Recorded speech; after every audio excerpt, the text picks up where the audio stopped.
Sejam bem-vindos ao podcast do Centro Cristão da Família Ananindeua. E essa noite, vire para o seu irmão ao lado e diga a ele: ele está vivo.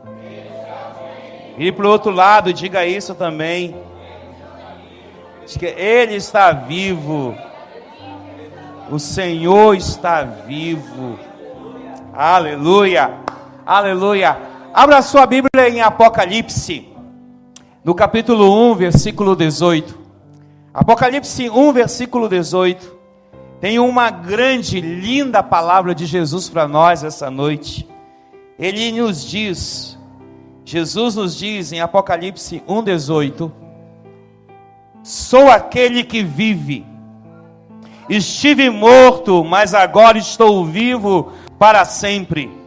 E tenho as chaves da morte e do Hades. Olha só, na nossa versão diz: eu que vivo, fui morto, mas eis que aqui estou vivo, para todo sempre. Amém. Tenho as chaves da morte e do inferno. Você não entendeu realmente isso, né? Essa chave foi entregue a você. Essa chave foi entregue a Jesus. Por isso Jesus está vivo. E nós hoje viemos aqui a esta casa para celebrar o Cristo ressurreto. Viemos aqui adorar a Jesus, que foi pendurado no madeiro, que foi crucificado, mas que ao terceiro dia ressuscitou. Nós não adoramos um Jesus que está pendurado no madeiro, não adoramos a Jesus que está crucificado em qualquer outro lugar, adoramos a Jesus o vivo. E o vivo que nos deu vida eterna nele. Por isso nós estamos vivos nele. Em Atos capítulo 2, versículo 24. O autor de Atos, ou possivelmente Lucas, nos manda um recado, e um recado poderoso. Atos 2, 24. Mas Deus o ressuscitou dos mortos, rompendo os laços da morte, porque era impossível que a morte o retivesse. Na minha versão diz: mas Deus ressuscitou aquele que estava morto, rompendo os laços de toda a morte, porque o que não era possível que a morte tivesse força em favor para controlá-lo, ele venceu a morte. A morte não conseguiu em nenhum momento segurar o teu Jesus. Nenhuma hora, nenhum momento a morte conseguiu com que o teu Jesus fosse aprisionado. Por isso hoje, o mesmo Espírito que ressuscitou Jesus dentre os mortos está entre nós aqui. Essa noite nos reunimos como igreja, como a noiva de Cristo, apaixonados por Ele, e viemos salmodiar, viemos aplaudir, viemos glorificar, viemos exaltar aquele que vivo está. Aquele que está vivo, irmãos, o teu Jesus está vivo. Sabe, se você tivesse essa certeza absoluta, você não estava apático, você estava vibrante, você estava glorificando, exaltando, porque procuram os corpos de muitas pessoas que se intitulam deuses na terra. Você vai encontrar os seus túmulos, você vai encontrar seus ossos, você vai encontrar os seus cabelos, mas se você procurar Jesus no túmulo, ali ele não mais está. Ali ele não mais está. Por isso não tenham medo. Você sabia que uma das coisas que Satanás conseguiu colocar na igreja foi medo de se expressar? Você sabia disso? Quando você olha para o Gênesis, para o começo de tudo, você vai ver que Deus procurou Adão e Eva.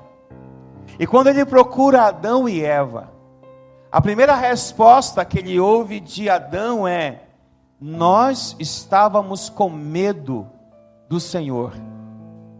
Um dos sentimentos mais malignos do pecado é o medo. O medo que nos aprisiona, o medo que nos amordaça, o medo que não nos faz avançar, mas Jesus venceu o medo. Quando Satanás colocou medo no coração do homem, as emoções do homem se afloraram através do medo, porque estávamos com medo, porque estamos nus. Aí o Senhor pergunta a eles: quem disse que vocês estão nus? O pecado nos traz medo, mas a ressurreição nos traz coragem. Quando você olha em Marcos capítulo 16, versículo 6, você observa que quando as mulheres foram procurar Jesus, quando elas foram procurar o corpo de Jesus, o anjo que estava lá disse a elas algo: não tenham medo. Disse ele: vocês estão procurando Jesus, o Nazareno, que foi crucificado? Ele ressuscitou, não está aqui. Vejam o lugar aonde haviam posto o corpo dele, está vazio. Não tenham medo, disse o anjo. Não tenham medo. Centro Cristão da Família, não tenha medo. Não tenha medo da doença, não tenha medo da morte, não tenha medo das más notícias, não tenha medo dos dias difíceis, não tenha medo dos dias complicados, porque nos dias mais terríveis, o que está vivo está ao seu lado. O que está vivo está com você em todo momento. As notícias podem ser ruins, as dificuldades podem ser imensas, mas quem está vivo está ao seu lado. Você nunca está sozinho, você nunca está sozinha, porque Ele está vivo. Cutuque alguém aí do lado e diga: você não está só, você não está abandonado. Ele está com você. Ele está com você. Ele está com você no dia da crise. Ele está com você nos dias maus. Ele está com você porque Ele está vivo. Você pode procurar várias pessoas que se intitulam deuses, mas elas não estão com você. Mas o Rei da Glória está com você. O Rei dos Reis está com você. O Senhor está com você. Porque o Senhor é Deus. E olha o que Ele vai dizer para nós em Mateus capítulo 16, versículo 21. Jesus vai explicar aos discípulos algo importante. Desde aquele momento, Jesus começou a explicar aos seus discípulos que era necessário que Ele fosse para Jerusalém e sofresse muitas coisas nas mãos dos líderes religiosos, dos chefes, dos sacerdotes e dos mestres da lei, e também fosse morto, mas que ressuscitaria ao terceiro dia. Sabe, deixa eu dizer uma coisa para você. Jesus, Ele paga um preço tão poderoso por você. Ele é açoiteado, Ele é cuspido, Ele é maltratado, Ele sofre violência de todas as espécies, físicas, mental, até emocional. Ele passa por todo esse processo para que eu e você tivéssemos vida e tivéssemos vida em abundância. Ele não passa por isso ou por passar, Ele passa porque havia um projeto. Havia um plano, havia uma verdade, havia algo que Jesus precisava fazer para que nós estivéssemos hoje aqui. Hoje você só está aqui porque Jesus passou por todo esse processo. Agora há pouco eu vi os soldados romanos batendo no meu Jesus e até chegar àquela cruz. Mas hoje eu posso olhar para aquela cruz, ela está vazia. Aquela cruz representa a morte, aquela cruz representa as doenças, as enfermidades. Mas hoje eu posso olhar para a cruz e dizer que ela está vazia, porque Ele ressuscitou. A morte, a cruz, o pecado não conseguiu segurar Jesus, porque Ele é o Senhor da vida. Ele prometeu vida, Ele prometeu libertação, Ele prometeu alegria, Ele prometeu festa. Nós não estamos hoje bebendo um corpo de um morto, nós estamos hoje celebrando a vida de um ressurreto. Hoje nós não estamos aqui meramente porque nós tínhamos que vir à igreja, não, nós estamos aqui vibrando porque Ele venceu. Vibrando, porque eu sei que eu posso passar pelas lutas que forem, eu posso passar pelas lutas, dificuldades que forem, mas eu tenho esperança, e a minha esperança não está baseado no que eu vejo, mas no que eu sinto, e eu sinto que um dia eu vou celebrar as bodas do Cordeiro, eu sinto que um dia eu vou adorar ao Cordeiro face a face, porque eu sei que Ele não está morto, Ele está vivo. E você crê nisso? Vocês creem nisso? Eu creio muito nisso. Em Atos capítulo 3, verso 15. Alguém me fez essa pergunta e eu sempre gosto de responder como Billy Graham respondeu. Sempre perguntam: quem matou Jesus? Foram os romanos? Não. Foram os judeus? Também não.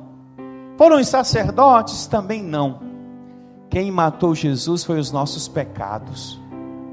Pelos nossos pecados Ele foi à cruz, sem necessidade nenhuma de estar na cruz, mas Ele foi à cruz. E ir à cruz significa que Ele estava disposto a passar por tudo o que passou por causa de você. Atos diz, capítulo 3, verso 5: vocês mataram o autor da vida, mas Deus o ressuscitou dos mortos, e nós somos testemunhas disso. Talvez nunca alguém viu Jesus, mas pela vida que há em ti, por causa de Jesus, as pessoas enxergarão Jesus. Elas enxergarão Jesus no seu trato, enxergarão Jesus na sua fala, enxergarão Jesus pelo seu cuidado, pelo seu acolhimento. Elas precisam enxergar Jesus, porque Jesus não está morto. Ele também não está lá só sentado no trono que a Ele é dado, mas Ele está dentro de você, dentro de mim, dentro de nós. Você aceita isso na sua vida? Jesus está dentro de você, então está mais vivo do que nunca na sua vida, porque Jesus é o Senhor de todas as coisas. Você sabe disso? Cutuca alguém que está do teu lado e diz assim: você precisa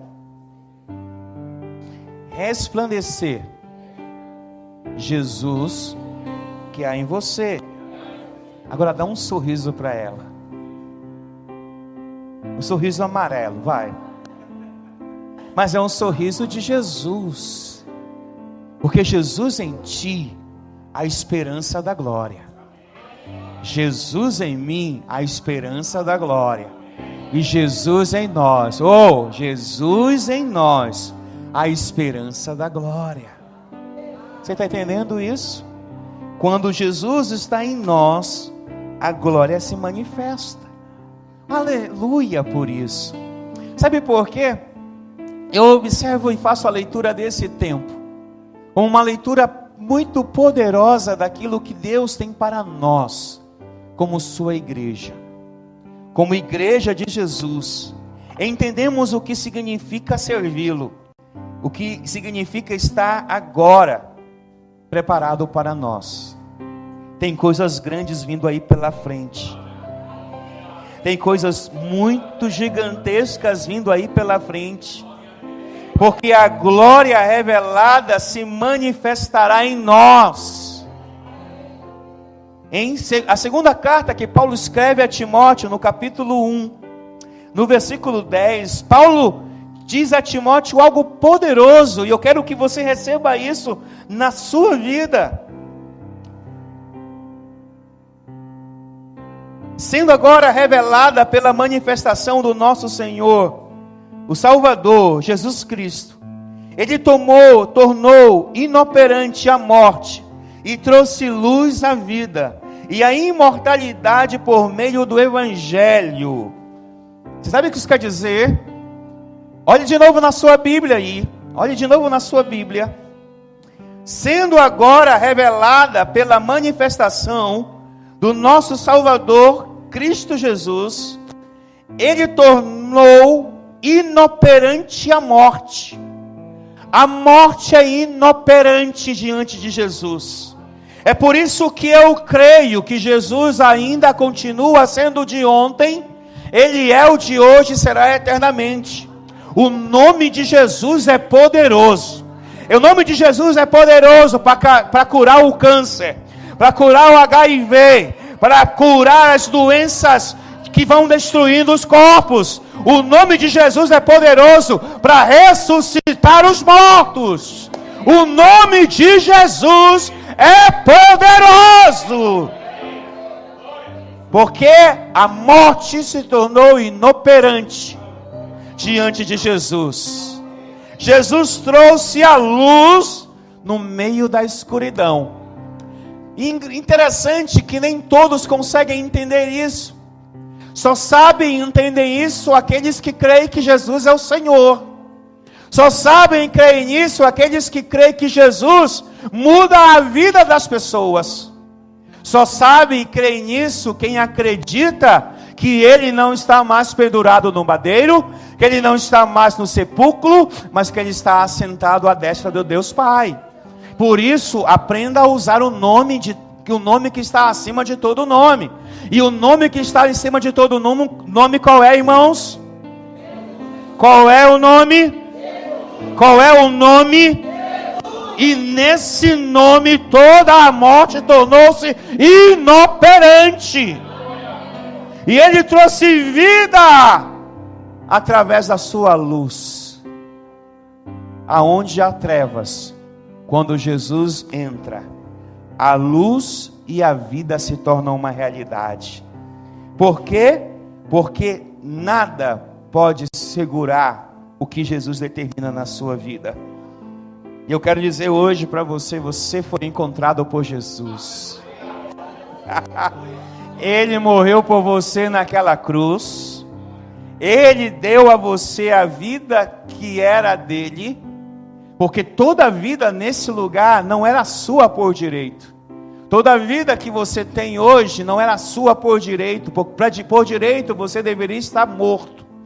Mas Ele conseguiu aniquilar, anular todo o decreto de morte contra você e contra mim.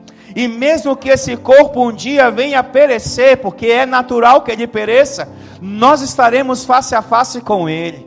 Nós estaremos salmodiando com Ele, porque nós temos a vida eterna. Porque Jesus nos garantiu vida eterna. Quem tem vida eterna aí, dá um glória a Deus. Quem tem vida eterna, dá um aleluia. Porque a vida eterna é teu direito. Ninguém pode tirar de você a vida eterna, a não ser você. Isso é uma outra história. Mas a vida eterna é nossa.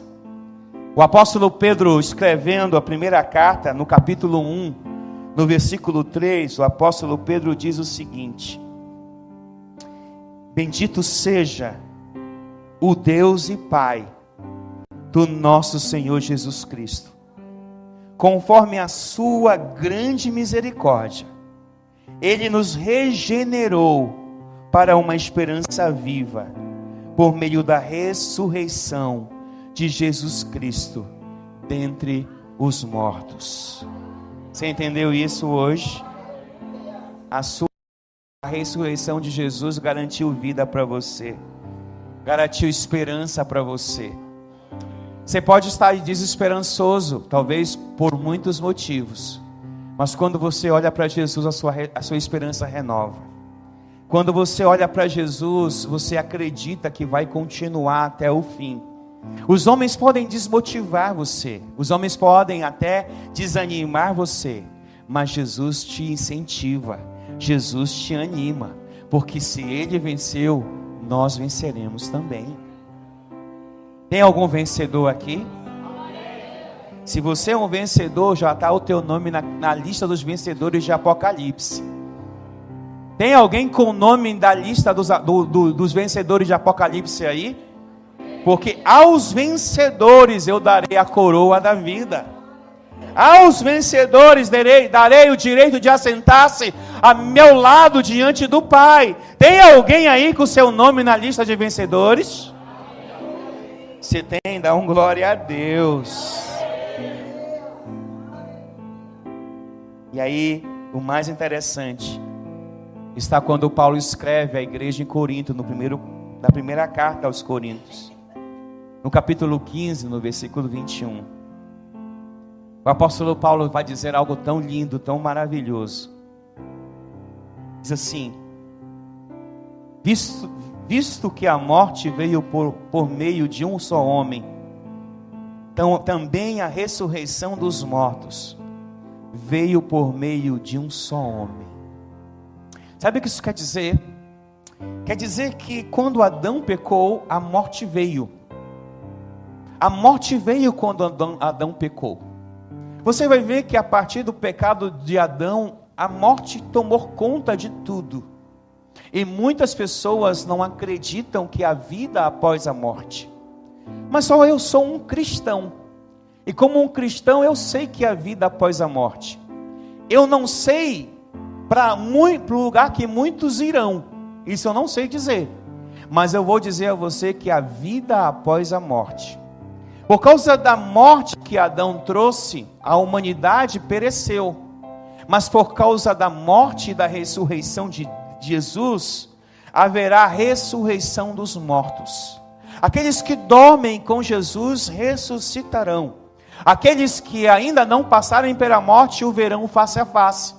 Porque a morte não é nada diante de Jesus. Você pode ter certeza, se alguém que você ama, que dorme com o Senhor, você vai ver essa pessoa um dia, porque Jesus um dia virá diante na nação, diante das nações da terra, diante de todo lugar, e os mortos ressuscitarão, e aqueles que morreram com Jesus terão o direito à vida eterna.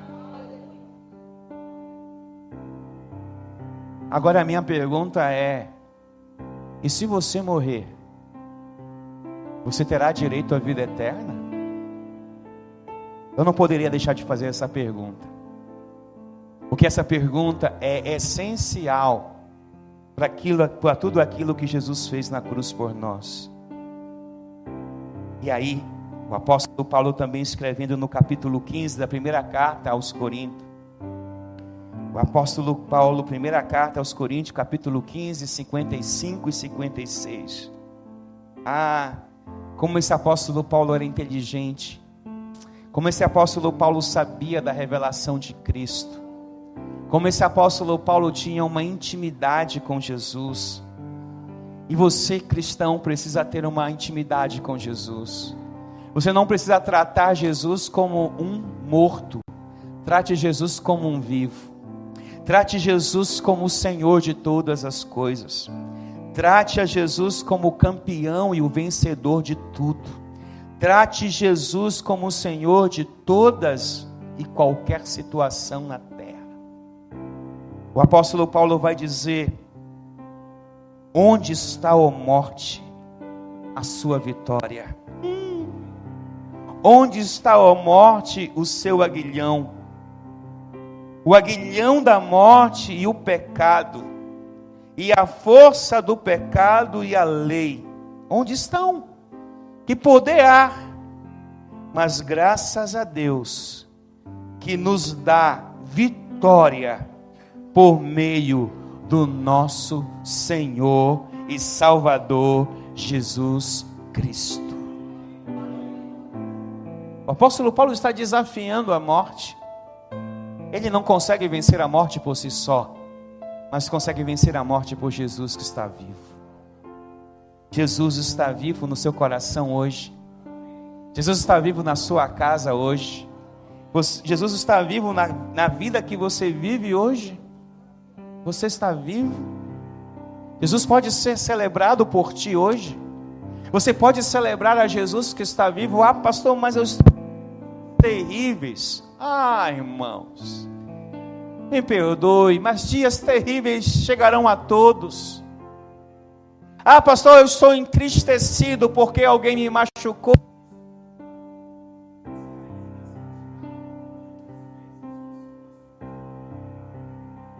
Ah, pastor, as pessoas me entristeceram. Tudo bem, faz parte da vida. As pessoas não são perfeitas, você não é perfeito. O único é Jesus. O é Jesus. E por ele ser Jesus e perfeito, é que nós hoje o celebramos. Não olhe para as pessoas, olhe para Jesus. Não olhe para as circunstâncias, olhe para Jesus. Um dia, houve uma triste notícia. O amigo de Jesus tinha morrido.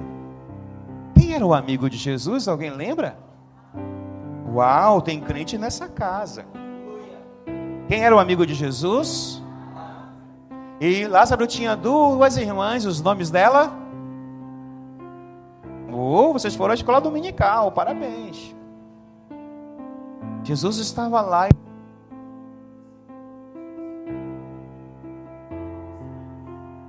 Havia morrido.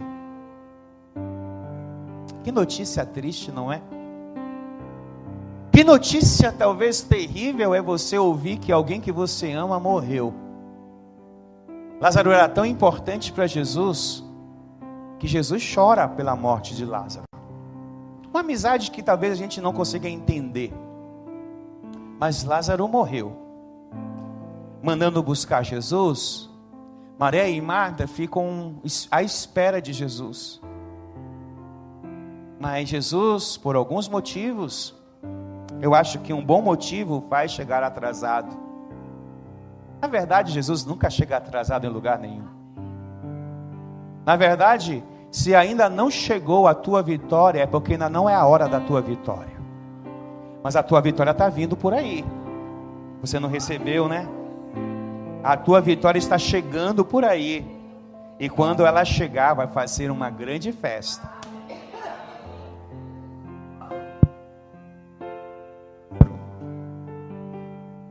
Enterram Lázaro. Alguns dias se passaram, Jesus não chegou. Lázaro chegou. Jesus chegou e Lázaro foi enterrado. As irmãs de Lázaro começam a: poxa, Jesus, se você tivesse chegado, meu irmão não teria morrido. Jesus não está preocupado com isso, porque Ele sabe para que Ele foi chamado. Jesus sabe qual é a sua missão na terra. E a missão da terra de Jesus era trazer vida aonde havia morte. A missão de Jesus na tua vida é pegar você e passar da morte para a vida. Por isso que nós comemoramos Páscoa. Páscoa, sua essência, a palavra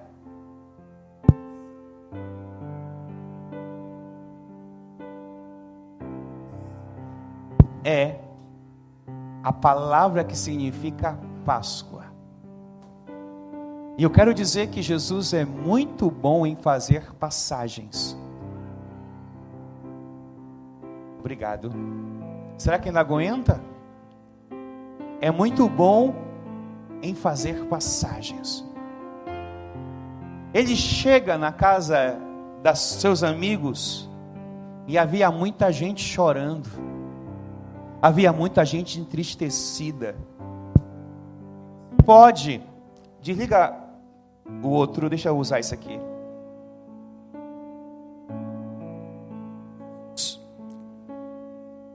Jesus chega na casa do Lázaro e está todo mundo chorando. Uma cena comum numa casa onde tem luto. A verdade, o luto traz consigo muitas dores, traz consigo muitas situações difíceis. Ele chega, ele ouve as suas amigas, e de repente Jesus sai e vai até o sepulcro. Essa cena para mim é fantástica. Se eu fosse um cineasta como o Adilson, um dia eu fazia essa cena. De repente, Jesus está na frente do sepulcro e diz para as pessoas: tirem a pedra. Aleluia. Tirem a pedra. Quem estava atrás de Jesus deve ter se olhado. Um olhou para o outro. E talvez eles olhando um para o outro não falaram nada, mas os olhares disseram tanta coisa. Porque os olhares falam. O seu olhar fala. Ele fala quando você está feliz, ele fala quando você está triste, quando você está preocupado. Os seus olhares falam. Talvez eles olharam um para o outro. Talvez algum coçou a cabeça e disse: tá doido, é? Se fosse discípulos paraenses, diziam: mano, o bicho está pegando. Ou se fosse paraense, dizia: esse cara até é doido, é? O cavalo mordeu a cabeça dele. Porque Jesus, ele não é aquilo que você imagina que ele é.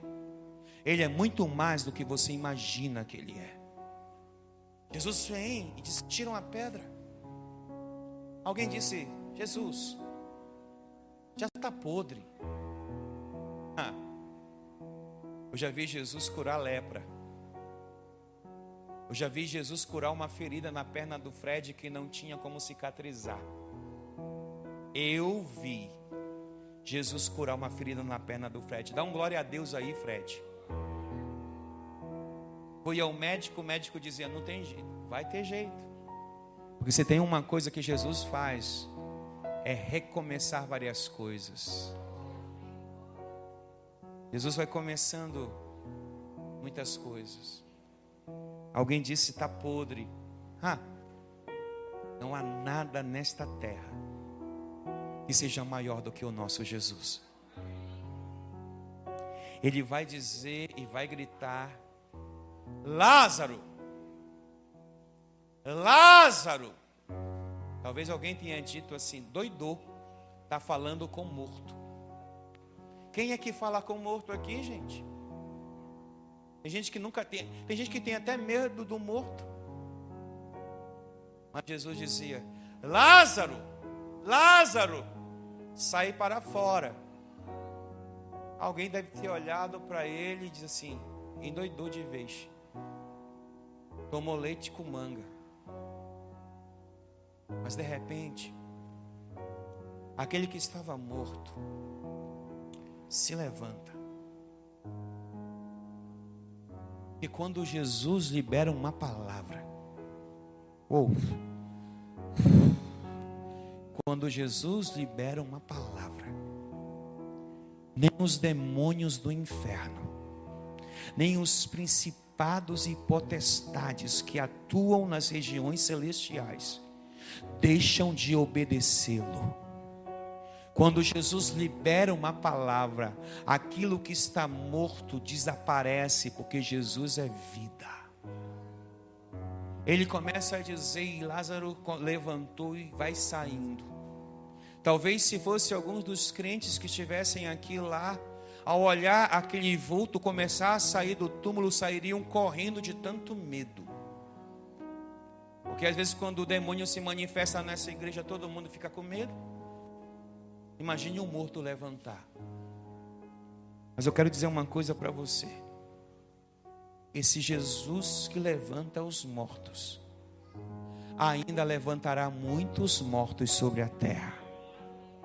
E sabe quem usará para isso? você. Você crê nisso? Ele vai dizer a você hoje: eu te dou toda a autoridade nos céus e na terra para manifestar a minha unção e a minha graça em todos os lugares. Lázaro sai. Todo mundo fica atônito. Lázaro está vivo. Talvez Lázaro, agora vivo, provoque um espanto. Mas sabe de umas coisas? Poderia ter provocado espanto em muita gente. Mas eu quero te pedir para que você pense como Maria e como Marta agora. Quero que você entenda algo agora que é poderoso. Imagina você vendo o seu ente querido que você ama sepultado. E imagina depois de alguns dias aquele mesmo ente querido saindo de dentro do túmulo e voltando para casa. Como será o comportamento de Marta e de Maria? Como seria o comportamento delas? Semelhantemente foram os comportamentos de Maria Madalena e as outras Marias que ouviram e viram do anjo que ele não estava mais morto, ele ressuscitou. Elas não voltam agora para os seus amigos com a cabeça baixa, não voltam agora para casa dizendo: ele ressuscitou. Não, elas voltam vibrantes, elas voltam alegres, elas voltam festivas, porque elas ouviram e viram agora a promessa se cumprir. E a promessa, quando se cumpre, ela é motivo de alegria. Então eu quero dizer a você, Centro Cristão da Família, alegre-se, porque a promessa se cumpriu. Ele ressuscitou dentre os mortos, ele está vivo. Então alegrem-se. Alegre-se na salvação que Ele conquistou para você. Alegre-se na cura que Ele liberou para você. Alegre-se no batismo do Espírito Santo que Ele te deu. Alegre-se no guia que Ele deixou, que foi o Espírito Santo. Alegre-se porque Ele foi preparar moradas para nós. Ei, Ele está preparando uma casa para ti. Ele está preparando uma casa. Então no céu eu não vou ficar no meio da rua. No céu eu vou ter uma casa. Se eu nunca tive uma casa no meu nome na terra, eu tenho certeza que Jesus já preparou a casa com o meu nome lá no céu. E quem crê disso, dá um glória a Deus, dá um aleluia. Porque Ele está vivo. Essa promessa jamais poderia ser uma realidade se Ele não tivesse vivo. Ele está vivo. Por isso nós o adoramos, porque Ele está vivo. Vire para o lado e diga: Ele está vivo.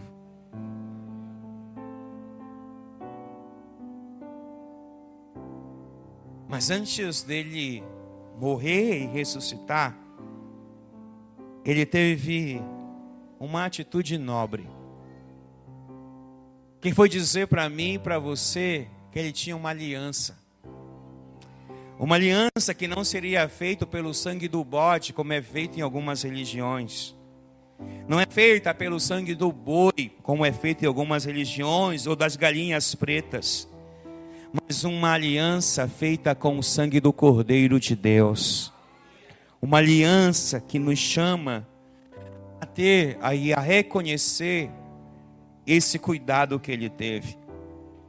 E Ele vai chamar isso de a ceia. Mas Ele não chama de ceia.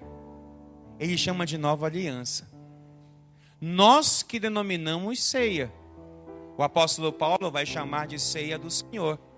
Mas você não vai ver Jesus dizendo: esta é a minha ceia. Não. Esta é a minha aliança. Porque a aliança, no meu caso, é melhor do que uma ceia.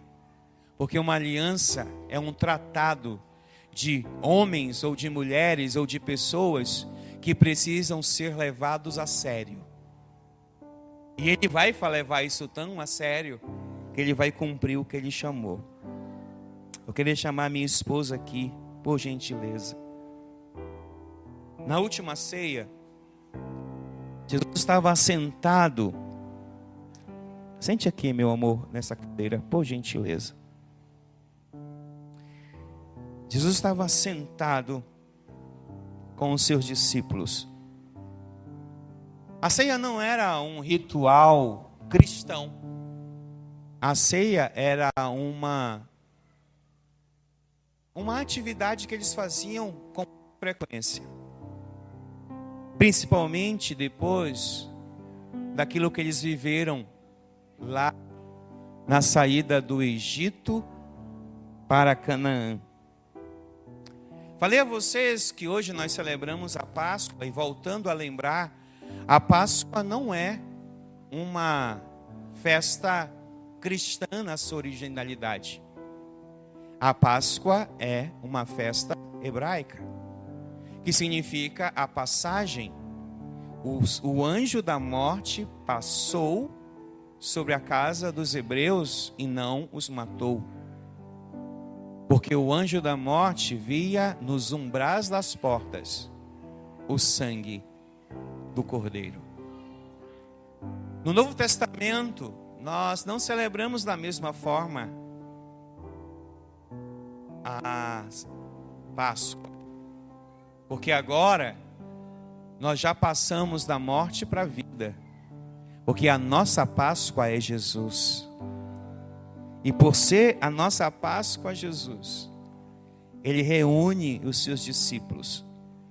E na Páscoa que Jesus vai celebrar dizendo que esta é a nossa aliança, havia um ritual que Jesus cumpriu como judeu. E que até hoje os judeus, quando celebram a Páscoa, assim o fazem. Todo jantar de Páscoa com os judeus demora 1h30, para que eles lembrem exatamente o que foi feito por eles lá no deserto, quando o Senhor, lá no Egito, quando o Senhor os tirou de lá. Para os judeus, existe um ritual que é as velas do chamado, as velas da presença. E diante dos judeus, homens não podem acender as velas. Mulheres podem e devem acender as velas, porque as mulheres trazem consigo a luz que vem com ela através da vida. Jesus foi o prometido. E eu disse hoje que o leão fez o que com a cabeça da serpente? O leão fez o que? Esmagou. Porque havia uma promessa no Éden. No Éden o Senhor disse: você me feriu o calcanhar, mas virá um que pisará e esmagará a tua cabeça. Alguém pode dizer um amém por isso? E quem trouxe isso foi a luz da mulher. Porque através da mulher também entrou o pecado. Mas através da mulher também entrou a redenção. Maria, ao gerar Jesus pelo Espírito Santo, trouxe redenção ao mundo. Por isso as velas são acesas por mulheres. E hoje nós celebramos que o Cristo ressurreto, Filho do Deus vivo, está entre nós. E Ele também nos traz a presença do Espírito Santo. Então, através da mulher, Deus abençoou a mulher, gerando o Filho, e Ele enviou o seu Espírito Santo à igreja. Por isso não olhamos para qualquer tipo de ritual sem saber a sua profundidade. E eu quero pedir à minha esposa, uma mulher que traga sobre nós a luz da revelação da palavra. Pode acender as velas. A primeira vela significa a luz que veio a este mundo, Jesus. A segunda vela significa o Deus poderoso que o enviou. Deus enviou Jesus. E a terceira vela significa que o Espírito Santo está entre nós. Você pode dizer um amém por isso?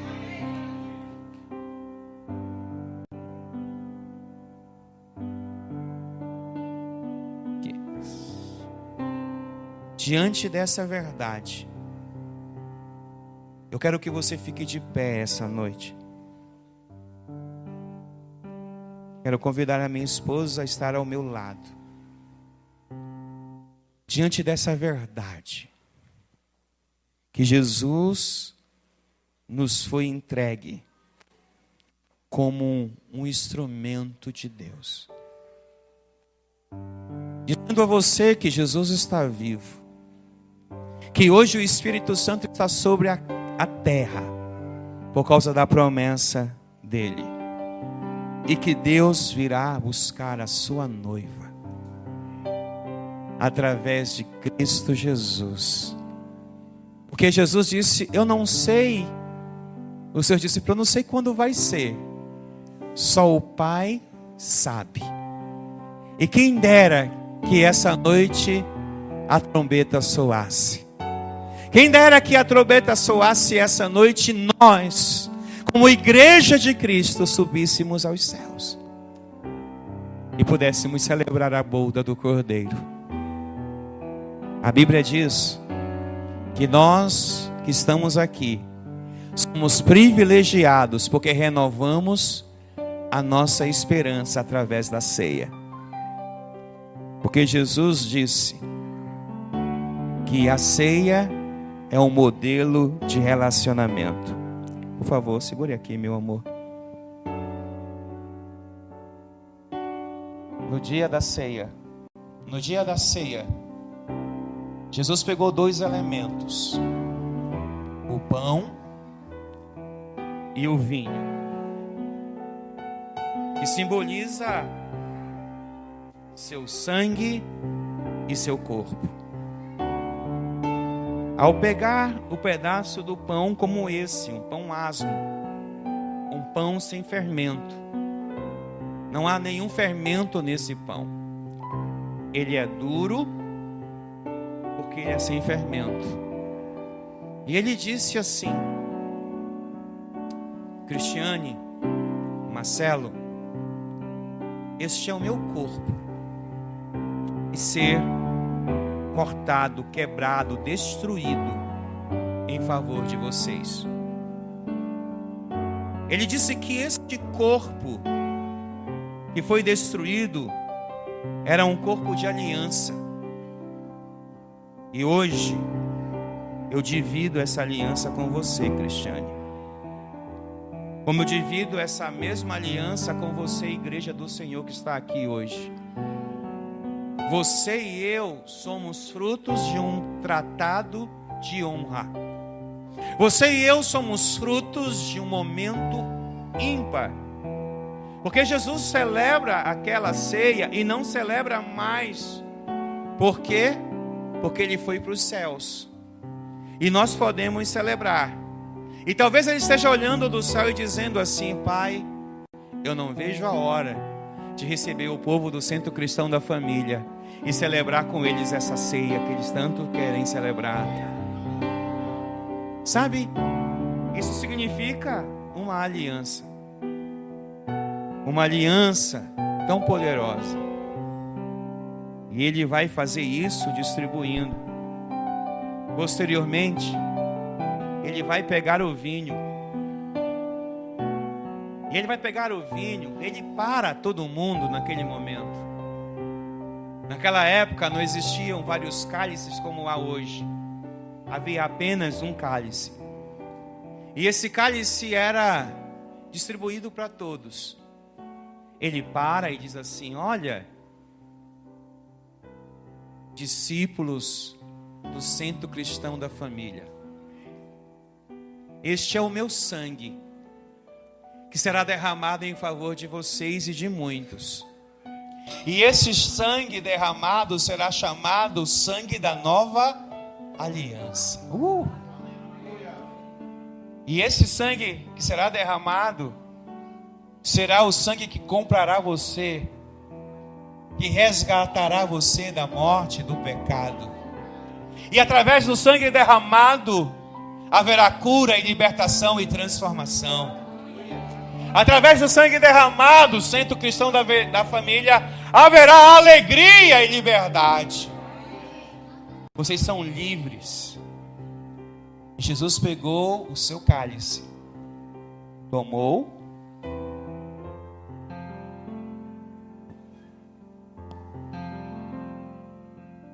e dividiu com os seus discípulos. Tá aí por quê? Tá funcionando isso aqui, meu amor. Porque Jesus não é como você. Porque no lado dele havia um cara chamado Judas que iria traí-lo. E mesmo assim, ele deixa Judas participar daquele momento. Ele poderia ter escorraçado Judas. Pelo contrário, ele dá a ceia para todo mundo. Aí ele para e assim, ó: Judas, vá fazer o que você tem que fazer. Porque Jesus não é como você, não é como eu. Jesus é muito mais do que a gente. Por isso, qualquer pessoa hoje pode cear, qualquer pessoa pode cear. Por que pode cear? Porque a ceia não é separação. Ceia é ajuntamento. Porque ceia é amor. Porque ceia é resgate. Porque ceia é vida. Isso é ceia. Ceia não é separação de nada nem de ninguém. A ceia é a aproximação do Cordeiro de Deus. Pai, nós consagramos esses elementos. Consagramos o pão e o vinho. Os dois elementos que simbolizam a maior aliança feita sobre esta terra. Uma aliança inquebrável. Uma aliança que jamais pode ser dissolvida, porque essa aliança foi feita com o corpo e o sangue do nosso Senhor Jesus Cristo.